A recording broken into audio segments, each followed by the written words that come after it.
اللہ رب العزت اپنی لا ریب کتاب قرآن مجید میں ارشاد فرماتے ہیں، یقیناً وہ لوگ جو ایمان لے آئے اور اچھے عمل کیے، وَأَخْبَتُوا إِلَىٰ رَبِّهِمْ اور اپنے رب کی طرف مطمئن ہو گئے، اولئک اصحاب الجنہ یہی جنتی ہیں، ہم فیہا خالدون ہمیشہ ہمیشہ اس جنت میں رہیں گے۔ دنیا کی سب سے قیمتی چیز ایمان ہے، ایمان سے بڑھ کر پوری کائنات میں کوئی چیز قیمتی نہیں ہے، اور اس کا اندازہ اس وقت ہوگا جب بندہ جہنم کی طرف جا رہا ہوگا تو اللہ اس سے پوچھیں گے، یا ابن آدم لو ان لک ما فی الارض جمیعا اکنت مفتدیا بہ، آدم کے بیٹے جو کچھ زمین میں ہے، سارے خزانے، ساری پراپرٹیاں، سارے ہیرے جوہرات، پوری دنیا کی کرنسی ساری تیری ہو، جو کچھ زمین میں ہے سب کا تجھے مالک بنا دیا جائے اور وہ ساری چیزیں تیری ملکیت ہوں، اکنت مفتدیا بہ،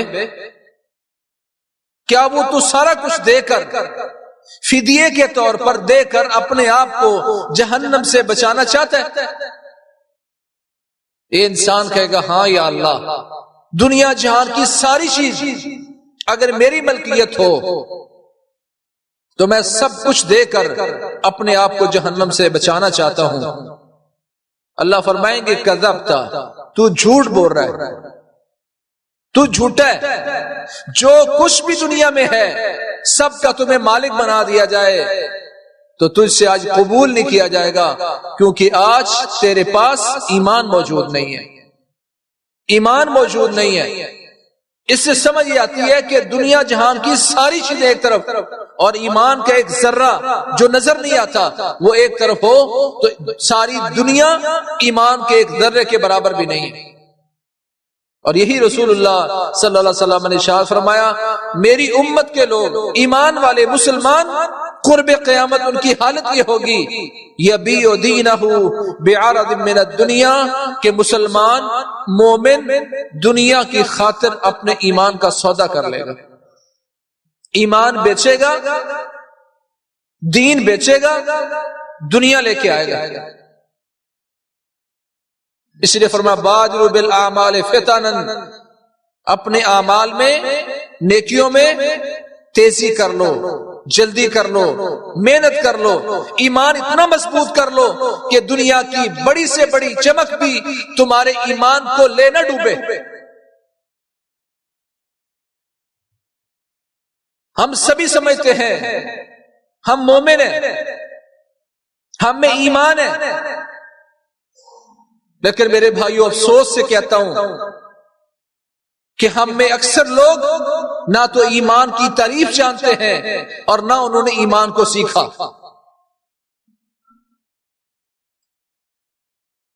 آج میں عہد کر لوں کہ میں نے جہاں تک میری آواز جائے گی میں نے لوگوں کو سکھانا ہے کہ ایمان کیا ہوتا ہے۔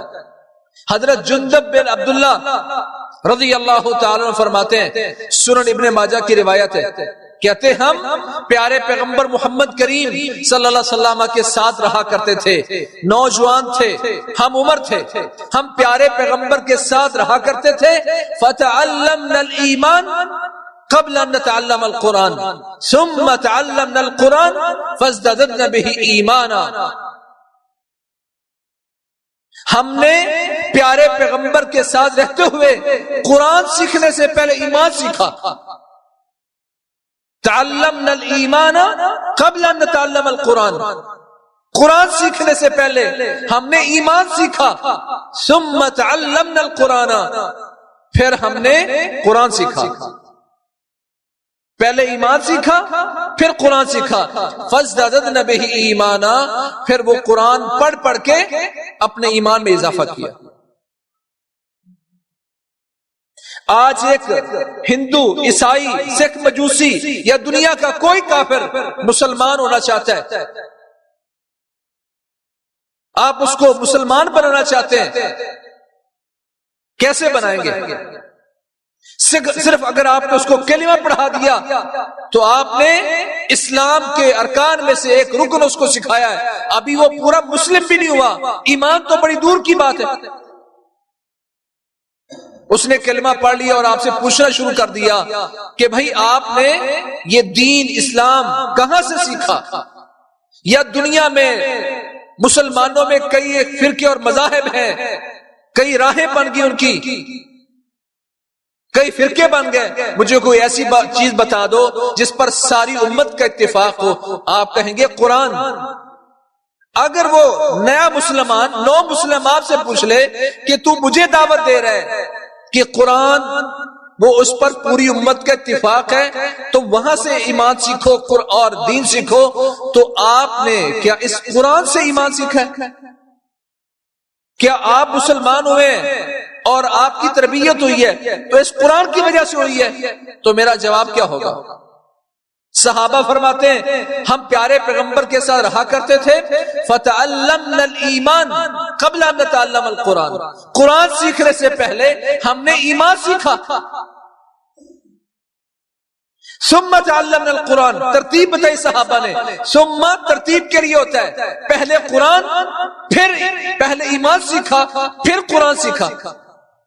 آج میں اپنے بچوں کو قرآن تو سکھا دیتا ہوں، قاری صاحب میرے بچے کو گھر آ کے پڑھا دیں گے، یا میں نے اپنے بچے قاری صاحب کے پاس بھیج دیے، قرآن تو سیکھ لیا، پر صحابہ کی ترتیب پہلے قرآن سیکھنے کی نہیں تھی،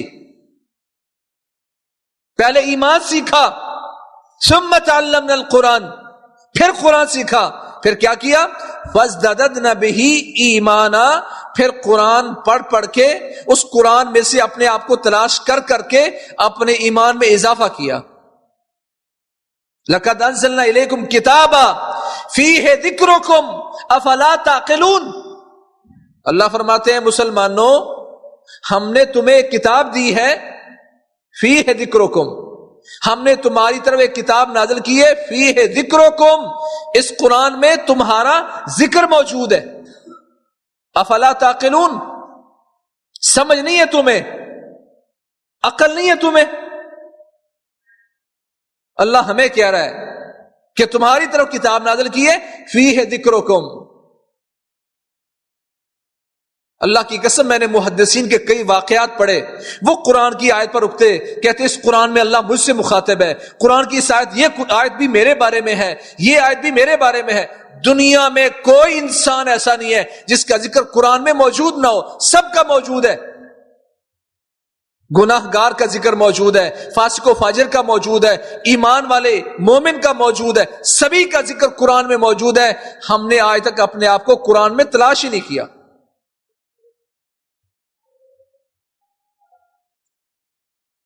وَإِذَا تُلِيَتْ عَلَيْهِمْ آيَاتُهُ زَادَتْهُمْ إِيمَانًا، جب انہیں قرآن کی آیتیں پڑھ پڑھ کے سنائی جاتی ہیں تو ان کے ایمان میں اضافہ ہو جاتا ہے، ان کے ایمان میں اضافہ کر دیتی ہیں وہ آیات۔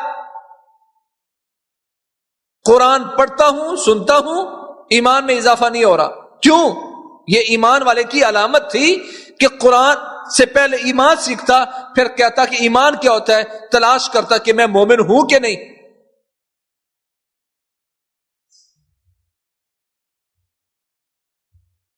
ہمیں اپنی اولادوں کو، بچوں کو، گھر میں جا کر بیوی کو آج سکھانا ہے ایمان کیا ہوتا ہے۔ قرآن تو نے پڑھ لیا اور سیکھ لیا، پر ایمان نہیں سیکھا۔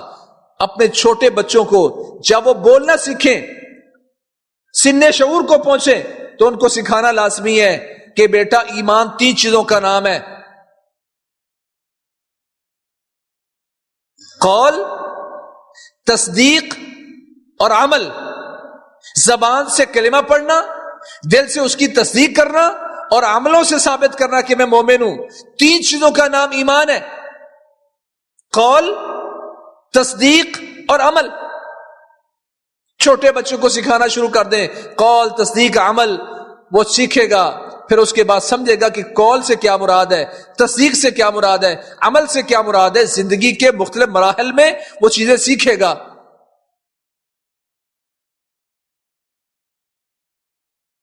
رسول اللہ صلی اللہ علیہ وسلم نے شاہ فرمایا، لوگو ان اللہ تعالی لا یؤتی الدنیا من یحب ومن لا یحب۔ لوگو آج تم دنیا کے پیچھے دوڑتے ہو، بچہ کہاں تک پہنچ گیا، ڈگری کون سی لے لی ہے، جاب کہاں مل رہی ہے، کاروبار کتنا وسیع ہو گیا ہے، دنیا کے بارے میں تم سوچتے ہو اور فکر کرتے ہو، کیلکولیشن کرتے ہو۔ دنیا معیار نہیں ہے۔ ان اللہ تعالی لا یؤتی الدنیا من یحب ومن لا یحب۔ دنیا معیار نہیں ہے۔ دنیا تو اللہ اسے بھی دیتا ہے جس کو اللہ تعالیٰ پیار کرتا ہے، دنیا اسے بھی دے دیتا ہے جس کو اللہ پیار نہیں کرتا۔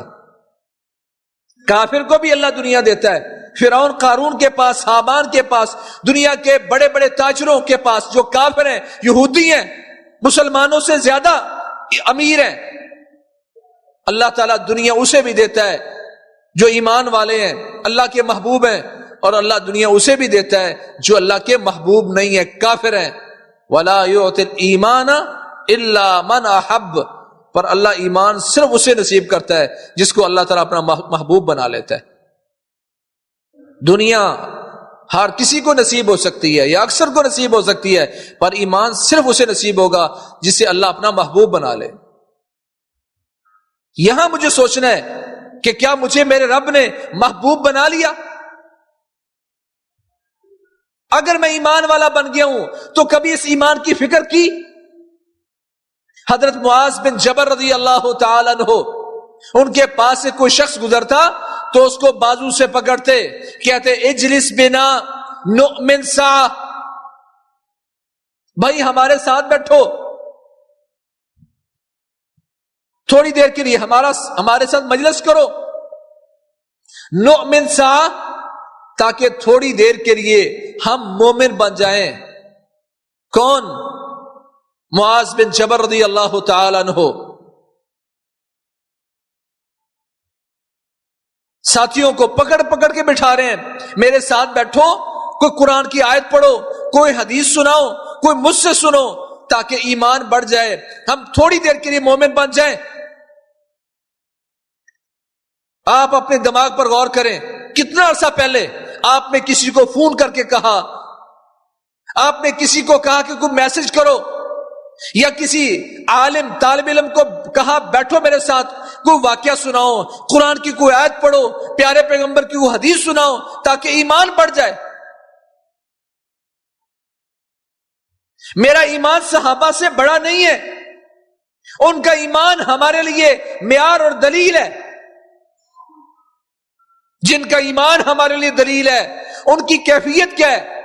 ساتھیوں کو پکڑ پکڑ کے بٹھا رہے ہیں، بھائی میرے ساتھ بیٹھ، اجلس بنا نؤمن ساعہ، تھوڑی دیر بیٹھو، ایمان تازہ ہو جائے۔ ان الایمان لا يخلق في جوف احدكم كما يخلق الثوب فاسالوا الله ان يجدد ایمانکم۔ کہ لوگوں تمہارے سینوں میں، رسول اللہ صلی اللہ علیہ وسلم نے فرمایا، لوگوں تمہارے سینوں میں، تمہارے دلوں میں ایمان پرانا ہو جاتا ہے، بوسیدہ ہو جاتا ہے، جس طرح کہ کپڑا پرانا اور بوسیدہ ہوتا ہے، ایمان کمزور ہو جاتا ہے۔ فَاسْأَلُوا اللَّهَ أَن يُجَدِّدَ ایمانکم، اللہ سے سوال کیا کرو، اللہ سے مانگا کرو، اللہ سے دعا کیا کرو کہ اللہ تمہارے ایمان میں تازگی پیدا کر دے۔ یہ پیارے پیغمبر محمد کریم صلی اللہ علیہ وسلم کا ہمیں حکم ہے، کتنا اس پر عمل کرتے ہیں۔ پیارے پیغمبر فرماتے ہیں ایمان کمزور ہو جاتا ہے، میں کہتا ہوں میرا ایمان تو کمزور ہوتا ہی نہیں، میرا تو ایمان بڑا مضبوط ہے۔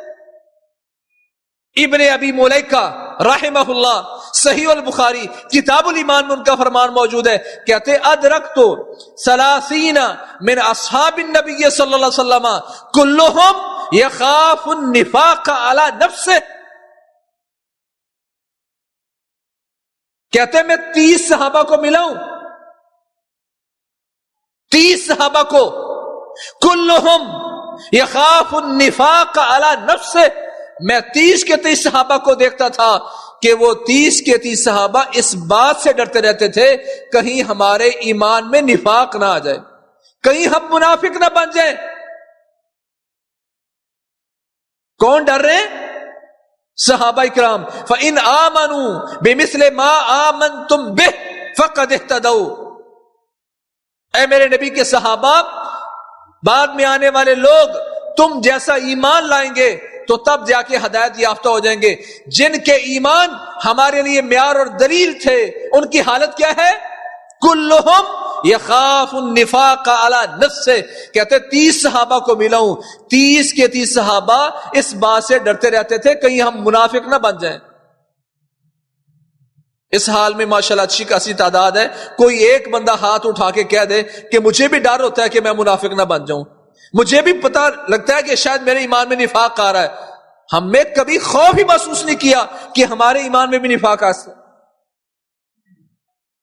جن کا ایمان ہمارے لیے دلیل اور معیار ہے وہ اس بات سے ڈر رہے ہیں کہ ہمارے ایمان میں کمزوری نہ آ جائے، کہیں ہمارے ایمان میں ملاوٹ نہ آ جائے، کہیں ہم منافق نہ بن جائیں۔ اور آج مجھے ڈر نہیں ہے تو دلیل اس بات کی کہ مجھے اپنے ایمان کی فکر ہی نہیں ہے۔ جن کو فکر تھی وہ کہتے ہیں بھائی ساتھ بیٹھو، کوئی حدیث سناؤ، میں کبھی کسی مسلمان کو کہوں یار واٹس ایپ پہ کوئی میسج کرو، کوئی واقعہ سناؤ، کوئی قصہ سناؤ تاکہ ایمان تازہ ہو جائے۔ کبھی نہیں ایسا میں نے کیا، میرے پاس تو ٹائم ہی نہیں ہوتا۔ جہاں آیتیں سن کر ایمان میں اضافہ ہونا تھا، میرے پاس تو دکان سے فرصت نہیں ہے۔ لوگوں کو ایمان کی فکر ہوتی تھی۔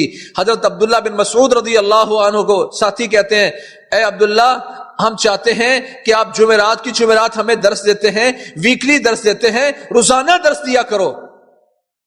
جن کو ایمان کی فکر ہوتی ہے وہ یوں سوچتے ہیں۔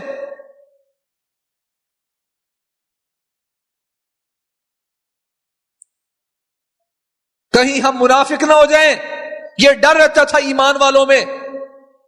والذین یؤتون ما آتوا وقلوبهم وجلہ، جو اللہ کے نام پر صدقہ کرتے ہیں، نیکی کرتے ہیں، تب بھی ان کے دل ڈر رہے ہوتے ہیں، کپ کپا رہے ہوتے ہیں، نیکی کرنے کے بعد ڈر رہے ہوتے ہیں۔ حضرت عائشہ رضی اللہ تعالی عنہا نے کہا یا رسول اللہ، یہ نیکی کرنے کے بعد ڈرنے والے لگتا ہے وہ لوگ ہیں الذین یشربون الخمر وَيَزْنُونَ وَيَسْرِقُونَ، لگتا ہے یہ وہ لوگ ہیں جو گناہ گار ہیں، گناہ کرنے کے بعد نیکی کرتے ہیں، نماز پڑھتے ہیں، اللہ کے نام پہ صدقے کرتے ہیں تو ڈر رہے ہوتے ہیں۔ فرمایا لا یا بنت الصدیق، اے صدیق کی بیٹی عائشہ، جس طرح تو سوچ رہی ہے معاملہ ویسے نہیں ہے۔ اس سے مراد وہ لوگ ہیں الذین یصومون ویصلون ویتصدقون، یہ وہ لوگ ہیں جو نمازی ہیں، روزے دار ہیں، اللہ کے نام پہ صدقے دینے والے ہیں۔ یہ وہ لوگ ہیں اس آیت سے مراد۔ وَيَخَافُونَ أَلَّا يُتَقَبَّلَ مِنْهُمْ، وہ ہمیشہ اس بات سے ڈرتے رہتے ہیں کہیں ایسا نہ ہو کہ ہماری نیکی ہمارے منہ پر نہ دے ماری جائے، ہماری نیکی مردود نہ کر دی جائے، کہیں ایسا نہ ہو کہ ہماری نیکی قبول نہ ہو۔ یہ وہ لوگ ہیں۔ آج نیکی کرنے کے بعد کبھی مجھے بھی ڈر محسوس ہوا، میرا دل کب کپا رہا ہو کہ پتہ نہیں نماز اللہ نے قبول کی ہے کہ نہیں، روزہ اللہ نے قبول کیا کہ نہیں، یہ نیکی میں نے کی ہے، صدقہ کیا، پتہ نہیں قبول ہوگا کہ نہیں۔ یدعوننا رغبا ورہبا وکانوا لنا خاشعین، یہ ہے ایمان والا جو اللہ کو جہنم کے خوف سے ڈرتے ہوئے پکار رہا ہے، جنت کے لالچ سے پکار رہا ہے، اور سارا کچھ کرنے کے بعد پھر بھی ڈرتا رہتا ہے۔ فرماتے ہیں میں نے 30 صحابہ سے ملاقات کی تو کیا کر رہے ہیں؟ سبھی کے سبھی اس بات سے ڈرتے ہیں کہیں ہمارے ایمان میں نفاق نہ آ جائے۔ کیا ہمیں بھی کبھی اس بات کا خوف محسوس ہوا؟ مدینے کی گلیوں میں حنظلہ رضی اللہ تعالیٰ عنہ اعلان کر رہے ہیں لوگوں نافق حنظلہ، نافق حنظلہ، لوگوں حنظلہ منافق ہو گیا، لوگوں حنظلہ منافق ہو گیا۔ سامنے سے ابو بکر رضی اللہ تعالیٰ تشریف لائے، کہا حنظلہ کیسے منافق ہو گئے ہو؟ کہتے ہیں میں اپنے آپ کو منافق سمجھ رہا ہوں، کہ جب میں رسول اللہ صلی اللہ علیہ وسلم کی مجلس میں موجود ہوتا ہوں، ایمان کی کیفیت جو ہوتی ہے، جنت اپنی آنکھوں سے دیکھ رہے ہوتے ہیں، جہنم کا خوف ہوتا ہے، پیارے پیغمبر کی مجلس میں ایمان کی جو کیفیت ہوتی ہے، گھر لوٹ کر ایمان کی وہ کیفیت نہیں رہتی، میں سمجھتا ہوں کہ یہ نفاق ہے۔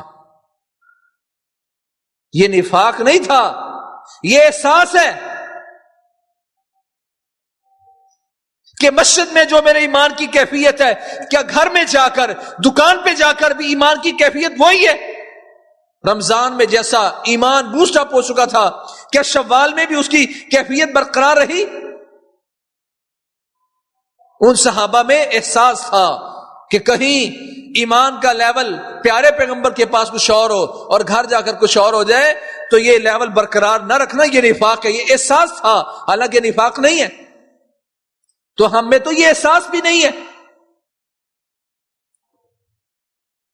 افعلوا الخیر دہرکم وتعرضوا لنفحات ربکم فإن للہ نفحات من رحمتہ یصیب بها من یشاء من عبادہ واسألوا اللہ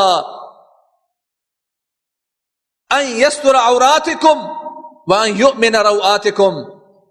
پیارے پیغمبر نے فرمایا افعلوا الخیر دہرکم، اگر تم ایمان والا اپنے آپ کو بنا کر رکھنا چاہتے ہو، طریقہ اس کا کیا؟ افعلوا الخیر دہرکم، عمر بھر، زمانہ بھر نیکیاں تلاش کرو، نیکیاں کرو، خیر کو ڈھونڈو۔ وتعرضوا لنفحات ربکم، اپنے رب کی رحمت کی بہاروں کے سامنے ہر وقت اپنے آپ کو رکھو۔ تعرض کا معنی ہوتا ہے تعرض کا معنی ہے اپنے آپ کو کسی چیز پر پیش کرنا۔ وتعرضوا لنفحات رحمت ربکم، اپنے رب کی رحمتوں کی بہاروں کے سامنے ہر وقت اپنے آپ کو رکھو۔ فإن للہ نفحات، اللہ تعالیٰ کے لیے بہاریں ہیں۔ فإن للہ نفحات لرحمتہ، اللہ تعالیٰ کی رحمت کی بڑی بہاریں ہیں۔ یصیب بها من یشاء من عبادہ، تو اللہ یہ اپنی رحمت کی بہاریں جن کو چاہتا ہے اپنے بندوں میں سے نصیب فرما دیتا ہے۔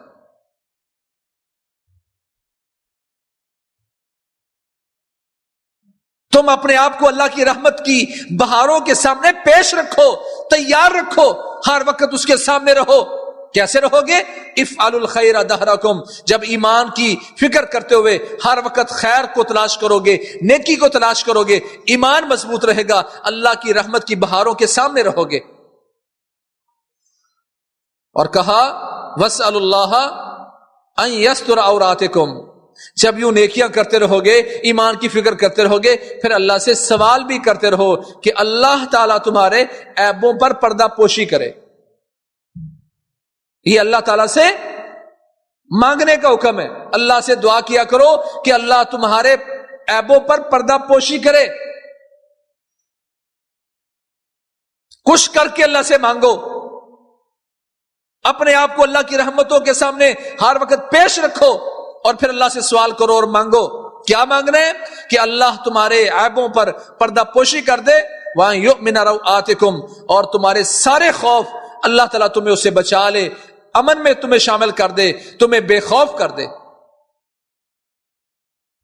یہ دعا کرنے سے پہلے طریقہ بتایا۔ طریقہ کیا ہے؟ ہر وقت نیکی کرو، رمضان شوال میں نہیں، ذوالحجہ کے دنوں میں نہیں، ہر وقت نیکی لیے تیار رکھو، ایمان مضبوط رکھو اور اللہ کی رحمتوں کے سامنے اپنے آپ کو پیش کیے رکھو۔ اللہ تعالیٰ کی یہ رحمت ہے اور اس کی بہاریں اللہ تعالیٰ اپنے بندوں کے لیے خاص کر دیتا ہے، جس کو چاہتے عطا کر دیتا ہے۔ مجھے دیکھنا چاہیے کہ اللہ کی رحمت کی بہاریں کیا میرے گھر میں آ رہی ہیں؟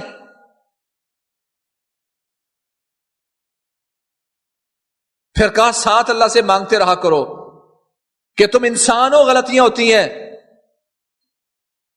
جس کی غلطی کو اللہ نے نمایاں کر دیا پھر اس کی نیکیاں دب جاتی ہیں اور عیب کھل جاتے ہیں۔ اللہ سے یہ مانگا کرو، پھر سوال ہی کرتے رہا کرو کہ اللہ نے تمہارے عیبوں پر پردے ڈالے ہوئے تو مزید پردے ڈال کے رکھے۔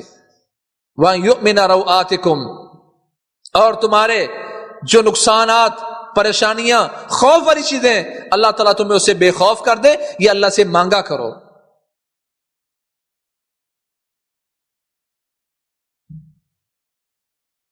دنیا کی سب سے قیمتی چیز ایمان، آج اس کی فکر نہیں رہی. یبیع دینہ بعرض من الدنیا، پیارے پیغمبر فرماتے ہیں قرب قیامت انسان اپنا ایمان، اپنا دین بیچ کر دنیا لے کے آئے گا. ان للہ آنیۃ فی الارض وآنیۃ اللہ قلوب عبادہ الصالحین. کہ لوگوں اللہ تعالیٰ کے بھی دنیا میں برتن ہیں، اللہ کے برتن دنیا میں ہیں، زمین پر اللہ کے برتن ہیں. کون سے برتن ہیں؟ وہ برتن جہاں ایمان آ کے جگہ پکڑتا ہے، جہاں ایمان جا گزی ہوتا ہے. فرمایا وقلوب ان للہ آنیۃ فی الارض وآنیۃ اللہ قلوب عبادہ الصالحین. اور اللہ تعالیٰ کے برتن اللہ تعالیٰ کے نیک اور صالح بندوں کے دل ہیں. یہ دل اللہ تعالیٰ کے برتن ہیں جہاں ایمان آتا ہے، جہاں ایمان رہتا ہے. ایمان کی جگہ کو رسول اللہ صلی اللہ علیہ وسلم نے اللہ کے برتن قرار دیا ہے. آج میں دیکھوں کہ وہ ایمان کا برتن دنیا کی تجوری کا برتن بھرنے کے لیے یہاں اس ایمان کے برتن سے چیزیں نکال کر میں دنیا کی تجوری بھر رہا ہوں، یا دنیا کی تجوری کو خالی کر کے اپنے ایمان کو بھر رہا ہوں، اپنے دل کے برتن کو، ایمان کے برتن کو بھر رہا ہوں. کا قرب قیامت اس مسلمان کی حالت یہ ہوگی، یبیع دینہ بعرض من الدنیا، یہ دنیا کی خاطر اپنا ایمان بیچے گا، نماز چھوڑ کر دنیا خریدے گا، نماز چھوڑ کر دنیا کے کاروبار میں جائے گا، نماز چھوڑ کر مسجد چھوڑ کر یہ اپنے اسکول کالج کو ترجیح دے گا. اس کے سامنے ٹارگٹ اور ہدف دنیا ہوگا، ایمان اس کے سینے سے کمزور ہوتا رہے گا. ان الذین آمنوا، یقیناً وہ لوگ جو ایمان لائے، وعاملوا الصالحات، اور نیک عمل کیے. حالانکہ ایمان اس میں عمل بھی شامل ہے، عمل صالح بھی شامل ہے. اللہ نے پھر بھی الگ سے وعاملوا الصالحات کیوں کہا؟ عمل صالح کی اہمیت کی وجہ سے، کیونکہ یہ ایمان اور عمل صالح انسان کی زندگی ہے، اس کے دل کی زندگی ہے، اس کے لیے پاکیزہ زندگی ہے. من عمل صالحا من ذکر او انثى وهو مؤمن فلنحيينه حیاتا طیبہ ولنجزینهم اجرهم باحسن ما كانوا يعملون. کہ جو انسان ایمان کی حالت میں اچھے عمل کرتا ہے، فلنحيينه حیاتا طیبہ، ہم ایسے انسان کو پاکیزہ زندگی نصیب فرماتے ہیں، وہ اس کو حیات نصیب فرماتے ہیں، زندگی نصیب فرماتے ہیں. زندگی زندہ دلی کا نام ہے. مردہ دل خاک جیا کرتے ہیں، ایمان کی جگہ دل ہے. دل کو زندہ اگر اللہ نے کر دیا، یہ زندہ دل ہوا، تو پھر تمہاری زندگی پاکیزہ ہوگی اور وہ ایمان کے ذریعے ہوگی.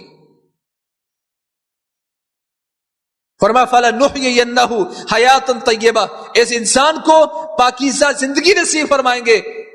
اور وَلَنَجْزِيَنَّهُمْ أَجْرَهُمْ بِأَحْسَنِ مَا كَانُوا يَعْمَلُونَ، جو دنیا میں عمل کرتے رہے اللہ تعالیٰ اس کی وجہ سے دنیا اور آخرت میں اس کے اعمال کا اس کو حسین ترین بدلہ نصیب فرمائے گا. دنیا میں بھی حسین ترین بدلہ اور آخرت میں بھی حسین ترین بدلہ. ایمان کی کمزوری کی وجہ سے رسول اللہ صلی اللہ علیہ وسلم شاہ فرمایا، دو دوست اگر دین کی وجہ سے ایک دوسرے سے محبت کرتے ہیں، پھر ان میں جدائی پیدا ہو جاتی ہے، وہ لڑ پڑتے ہیں اور وہ ایک دوسرے دور چلے جاتے ہیں. فرمایا یہ کسی گناہ کی وجہ سے ہے، اس گناہ کی وجہ سے ان میں جدائی آئی ہے. کہ گناہ انسان کے ایمان میں کمزوری پیدا کرتا ہے. پہلے دین کی بنیاد پر، ایمان کی بنیاد پر ان میں دوستی تھی، آج جھگڑا ہوا ہے. تو فرمایا کوئی نہ کوئی گناہ ہوا ان دونوں کے درمیان، کوئی ان میں سے کوئی ایک نے گناہ کیا ہے جس کی وجہ سے اللہ تعالیٰ نے اس گناہ کی نحوست کی وجہ سے ان میں جدائی پیدا کر دی. جب جدائی ہوتی ہے پھر دل پریشان ہوتا ہے، الٹی سیدھی باتیں سوچتا ہے، ایمان نیچے چلا گیا، وہ عداوت اوپر چلی آئی. فرمایا یہ فکر کرو اپنے ایمان کی. اس لیے کہا ان الایمان لیخلق فی جوف احدکم کما یخلق الثوب، لوگوں تمہارے سینوں میں، تمہارے دلوں میں ایمان کمزور ہو جاتا ہے، پرانا ہو جاتا ہے۔ پیارے پیغمبر فرماتے ہیں پرانا ہو جاتا ہے، میں کہتا ہوں پرانا ہوتا ہی نہیں ہے، میرا تو ایمان بڑا مضبوط ہے، میں تو بڑا مومن ہوں۔ صحابہ ڈر رہے ہیں کہیں ہم منافق نہ بن جائیں، مجھے ڈر ہی نہیں ہے۔ کہا لوگوں تمہارے سینوں میں ایمان پرانا ہو جاتا ہے، فَاسْأَلُوا اللَّهَ أَن يُجَدِّدَ إِيمَانَكُمْ، اللہ سے مانگو، اللہ سے سوال کیوں کرو کہ اللہ تمہارے ایمان میں تازگی پیدا کر دے۔ یہ دعا مانگو، اپنی اولاد کو یہ دعا سکھاؤ، عزیز و اقارب کو یہ دعا سکھاؤ۔ ان الذين آمنوا وعملوا الصالحات، وہ لوگ جو ایمان لے آئے اور نیک عمل کیے، واخبتوا الى ربهم، اور اپنے رب کی طرف مطمئن ہو گئے۔ اللہ کی طرف مطمئن ہونا کیا ہے؟ ایک ہے ایمان اور ایک ہے دماغ۔ دماغ کہتا ہے کہ بھائی پیسے آ رہے ہیں جیب میں، سود کے پیسے آ رہے ہیں جیب میں، پہلے 1 لاکھ تھا اب 1.25 لاکھ ہو گیا ہے، بینک سے ہر مہینے آ رہے ہیں، پیسہ تو بڑھ رہا ہے، یہ ہے دماغ۔ اور ایمان کیا ہے؟ یمحق اللہ الربا، اللہ سود کو مٹا دیتا ہے۔ ایمان اور دماغ کا جہاں مقابلہ ہوتا ہے، آج دنیا دماغ کو ترجیح دے رہی ہے، داڑھی رکھ لی تو جاب نہیں ملے گی، یہ دماغ ہے۔ یہاں سچ بولا تو رگڑا جاؤں گا، یہ دماغ ہے۔ ان صدق ینجی، پیارے پیغمبر فرماتے لوگوں سچائی تو نجات دیتی ہے، وقتی طور پر تمہاری تھوڑی سی بے عزتی ہوئی ہے، پیارے پیغمبر ضمانت دیتے ہیں سچائی سے نجات ملتی ہے۔ دماغ کہتا ہے اگر میں نے سچ بولا تو سب لوگوں کے سامنے رسوا ہو جاؤں گا، یہ دماغ ہے۔ ایمان پیچھے کر دیا ہم نے، دماغ آگے کر دیا۔ کسی نے آ کے پوچھا ابو بکر رضی اللہ تعالی عنہ سے کہ ایک بندہ یہ دعویٰ کرے کہ رات کو وہ مکہ المکرمہ سے نکلے اور راتوں رات بیت المقدس گیا ہے اور پھر وہاں سے واپس بھی آ گیا ہے، کیا یہ ممکن ہے؟ حضرت ابو بکر رضی اللہ تعالی عنہ نے اپنے دماغ سے کہا ممکن نہیں ہے، کیونکہ تیز سواری بھی ہو تو بیت المقدس تک جاتے جاتے 15 دن لگتے ہیں، 15 دن واپس، یعنی 1 مہینے میں آمد و رفت ہونی تھی، ممکن نہیں ہے ایک راتوں رات بندہ جائے اور آئے، ایسا ممکن نہیں ہے۔ تو انہوں نے کہا ان صاحبک وان صاحبک یقول ھذا، یہ بات تو پھر تیرا صاحب کہہ رہا ہے، محمد رسول اللہ صلی اللہ علیہ وسلم کہہ رہے ہیں، کہتے ہیں لئن قال لصدق، اگر یہ بات پیارے پیغمبر نے فرمائی ہے تو پھر بالکل سچ ہے۔ پہلے بات کی تھی دماغ کے ذریعے، دماغ میں وہ بندہ پیرامیٹر کے ذریعے ماپتا ہے اتنے کلومیٹر پہنچیں گے کہ نہیں پہنچیں گے، یہ دماغ ہے۔ کہا پیارے پیغمبر نے فرمایا ہے، تو دماغ پیچھے چلا گیا۔ ایمان نے جواب دیا اگر پیارے پیغمبر نے بات کی ہے تو سچ ہے۔ آج ہم دماغ اور ایمان کا مقابلہ کر رہے ہیں، آج دماغ مقدم ہے۔ اذان والا کہتا حی علی الفلاح، کامیابی کی طرف آ جاؤ، ایمان والا کہتا کامیابی مسجد میں آنے سے ہے، دکان والا سمجھتا کامیابی دکان میں بیٹھنے کی۔ یہ دماغ اور ایمان کا تقاضا ہے، جس کا ایمان مضبوط ہوگا پھر وہ ایمان کو مقدم کرے گا، اور جس کا ایمان کمزور ہے وہ دماغ کو مقدم کرے گا۔ آج جنگ ہے ایمان اور دماغ کی۔ پھر پیارے پیغمبر کے صحابہ نے یہی بات ہمیں سمجھائی کہ جب ایمان اور دماغ کا جھگڑا ہو تو ہم نے کیا کیا؟ تعلمنا الایمان قبل ان نتعلم القرآن، قرآن سیکھنے سے پہلے ہم نے ایمان سیکھا، ایمان، تاکہ یہ ایمان اس دماغ کا علاج کر سکے، اس دل کا علاج کر سکے، اللہ کے ان برتنوں کی اصلاح ہو سکے۔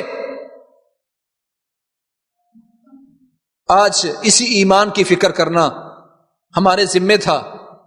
آج ایمان والا سوچتا ہے کہ اللہ تعالیٰ نے تو مجھ پر بڑا فضل کر دیا، دیکھیں اگر میں برا ہوتا تو کیا دنیا میرے لیے فلاح کر دی جاتی؟ کیا میرے لیے یہ کوٹھیاں، بنگلے اور دکانیں کیا مجھے اللہ دیتا؟ یہ میری کوئی خوبی ہے تو دے رہا ہے۔ تو میں نے عرض کیا پیارے پیغمبر نے وضاحت فرما دی تھی کہ یہ دنیا معیار نہیں ہے، دنیا اللہ اسے بھی دیتا ہے جس سے پیار کرتا ہے، دنیا اسے بھی دیتا ہے جس سے پیار نہیں کرتا، بلکہ اللہ نے منافقوں کے بارے میں اپنے نبی سے کہا میرے نبی فلا تعجبک اموالہم ولا اولادہم انما یرید اللہ لیعذبہم بہا فی الحیاۃ الدنیا وتزہق انفسہم وہم کافرون۔ اے میرے نبی انہوں نے کلمہ تو پڑھا ہے، ہیں تو مسلمان کہلاتے اپنے آپ کو۔ ان منافقوں کا مال اور اولاد تمہیں حیرت میں نہ ڈالے کہ یہ اللہ کے باغی ہونے کے باوجود اللہ نے ان کو بڑی اولاد دے دی، بڑا اچھا مال دے دیا، اور میں ان کا مال اور اولاد آپ کو حیرت میں نہ ڈالے۔ انما یرید اللہ لیعذبہم بہا فی الحیات الدنیا، اللہ نے ان کو مال اور اولاد اس لیے دیا ہے کہ اللہ تعالیٰ اس مال اور اولاد کو ان کے لیے عذاب کا ذریعہ بنا دے۔ اللہ کا ارادہ ہے عذاب دینے کا، تو اللہ تعالیٰ سے اس ایمان کی فکر کرنا، اس ایمان کی جدت کی تجدید کی دعا کرنا، یہ ہمیں حکم ہے۔ بادر بالاعمال فتنا كقطع الليل المظلم يصبح الرجل مؤمنا ويمسي كافرا ويمسي مؤمنا ويصبح كافرا يبيع دينه بعرض من الدنيا۔ کا لوگوں اپنے ایمان کو بچانا چاہتے ہو تو پھر اپنے عملوں میں تیزی پیدا کرو۔ افعلوا الخير دهركم، اپنا زمانہ بھر نیکیاں کرو، خیر تلاش کرو، اور ہر وقت اپنے آپ کو اللہ کی رحمت کے سامنے، اللہ کی رحمت کی بہاروں کے سامنے پیش رکھو، اور اللہ تعالیٰ سے دعا کرو کہ اللہ تمہارے عیبوں پر پردہ پوشی کر دے، اور اللہ تعالیٰ تمہیں تمہارے خوف کی چیزوں سے بے خوف کر دے۔ یہ دعائیں بتائی ہیں، علاج بتایا ہے، ایمان کی فکر کرنے کی بات کی ہے۔ رسول اللہ صلی اللہ علیہ وسلم کے صحابہ کی سنتوں کو زندہ کریں، کسی بندے کو پکڑ کے بٹھائیں، بھائی کو حدیث سناؤ، آیت سناؤ، واقعہ سناؤ تاکہ ایمان بڑھ جائے۔ پھر صحابہ کی طرح ہمیں اپنے ایمان کی فکر ہونی چاہیے، کہیں اس ایمان میں نفاق نہ آ جائے، کمزوری نہ آ جائے۔ یہ ساری چیزیں محل نظر ہیں جو ہم میں موجود نہیں ہیں، لمحہ فکری ہیں جس پر ہم آج غور نہیں کر رہے۔ اللہ تعالی ہمیں اپنے ایمان کی فکر کرنے کی توفیق نصیب فرمائے۔ اللہم انا نسألک علما نافعا ورزقا واسعا ولسانا ذاکرا ویقینا کاملا وایمانا صادقا۔ اللہم جدد لنا ایماننا، اللہم جدد ایماننا، اللہم جدد لنا ایماننا۔ فاقول قولی ھذا واستغفر لی ولکم، سبحانک اللہم وبحمدک، اشہد ان لا